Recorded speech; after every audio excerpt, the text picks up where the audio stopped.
head coach of this team.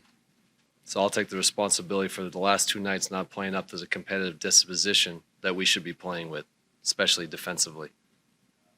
That will be addressed as a group, and we will get better, but that wasn't what we need to be, what our standards were, and we have to own that, and we have to look at ourselves, and we have to get better. I don't really have much other than that tonight. If you guys have any questions, I'll answer them, but it'll be quick. How concerning is the competitive disposition that you're talking about? We've had it for most of the year. Last game and a half, we hadn't had it as what we should be. We have a standard, not good enough. We'll address it, and we'll get better. What is the process of addressing it look like? Starts now. Looking ourselves in the mirror, own what we did tonight. We're not running from it. We're not blaming anybody. We have to look inward, and we have to get better. Could it be a accumulation of long road trip without making excuses, guys being tired and just not mentally being where they need to be? That's the one thing that we'll never do in this organization, not anybody, especially for me and the leadership group. This is the NBA. You get paid to play. You get paid to show up, all of us. The schedule is a schedule. Everybody has a schedule. We'll never use that.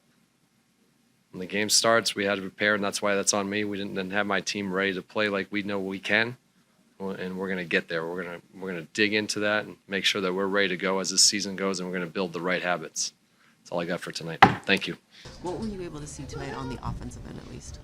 I was getting started early. Got some open looks that I really like to start with, and there's other things that you can do throughout the game that helps you get in a rhythm. Grab some rebounded the ball well today. Got some deflections on defense, and those things kind of insert you into the game and make the basket feel bigger. So, like you said, the rhythm and flow was there, and when you're in that, shots tend to go down. Going against 𝗙𝗢𝗟𝗡𝗧 Towns with the stretch five aspect as someone who's played, with 𝗡𝗡 in the past, what does that do, like a cascading effect for the offense? Their offense, or Yeah, their offense? Yeah, it's hard. I mean, it's a luxury to have. He can pop and he can roll. And when we are just a little bit wrong on our coverages, he makes us pay. You got to close out really close to a guy like that and make him put him on the deck. And when he was able to mix up his pops and his rolls, and we weren't as sharp as we needed to be with that good of a player, it's a recipe for disaster. PK was pretty blunt about the lack of competitiveness he said he saw from you guys. What did you think about that? Yeah, I agree wholeheartedly. We haven't been ready to play for the last couple of games, and got a lot of young guys on our team, and a lot of guys that have been here before, and everybody's kind of realizing and coming to the conclusion that there's professionals on the other side too, and they when they come to the gym ready to play, and we don't, we're gonna get our ass kicked. So it's been a bad few showings for us, and we can deal with losing if we're competitive and we come ready to play, but if we're not even ready to play at all and don't compete, then it's absolutely unacceptable.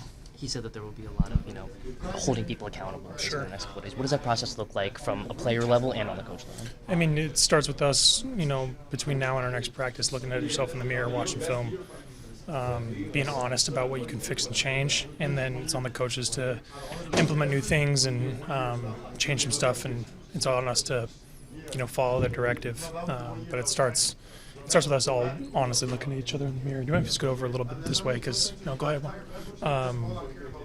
Looking at ourselves in the mirror and being honest with ourselves about and getting out of our feelings about, what we think we might be wrong or how we might be wronged. But looking at what we need to improve instead. Is there a specific area you felt like showed up really acutely when you talk about the unreadiness to play tonight? I mean, you can just look at the field goal percentage and their 3-point percentage. I mean, that's the team shoots over 50% from three against you. It's a pretty good likelihood that you're giving them open shots, and they're in rhythm all night. We didn't really do anything to disrupt that or make them do anything different. It was a bad showing on our part, and a team that good is going to make you pay. Is it sometimes as simple when you talk about the accountability as if the coaches bring the film and say, this is what we're talking about with the film, you guys can't really turn away and you have to kind of just look it in the mirror and admit that, as you said, we're wrong. That's the first step. That's the first step. And then you got to go implement it and change it. I mentioned earlier that we got to put our pride aside and, if we continue to play this way over and over again throughout the season, it's going to be a really long year, and none of us want that. So we had to figure out what we need to do individually to raise our entire team's level, and that starts, a couple days at our next practice.